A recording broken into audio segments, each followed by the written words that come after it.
Tērā te ono te kau tamariki no te rohe o Tāmaki Makaurau.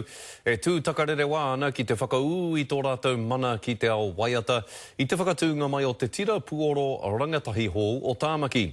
Hei te pōa pōpō rātou whakatangi puoro ai ki te marea mo te wā tuatahi i haere ake a Wirini a Tipene Leach ki tā rātou haratau. E taunga ana a lovely wee John ki tana tōiri. Kua whātau ia e whakakoi ana i ōna pūkenga mō te pō nui e kaina munei. I do 15 minutes in the weekends, so yeah, 15 minutes per day, sometimes. He pērā hoki ana hoa. I first inspired by my papa, because he used to play the guitar.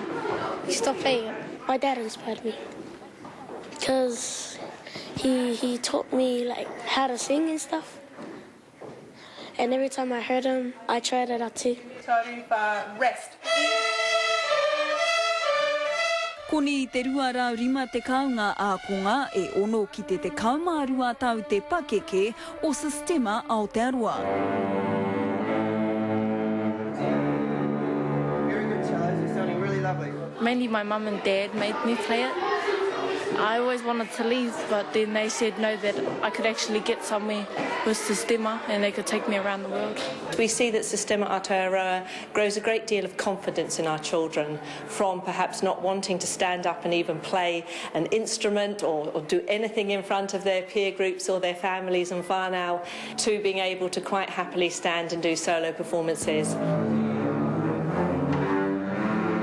He oi e ono te kaumārima noe hoka tohua mō te tira puoru taiohi hou o Tāmaki, arā ko te rangatahi Philharmonia Otara. Oh, I'm nervous. Oh, yeah, me too. Because playing in front of like 5,000 people. Yes. Very nervous. 5,000. I feel actually very excited about it because our teachers are coming to watch and get to play on the stage as well. Hea mai ka taha pea ha tōna wā, me te whakapono ka eke panuku rātou. I am 150% confident that they are going to blow the audience away and end with a standing ovation. 1 and 2 and 3 and 4.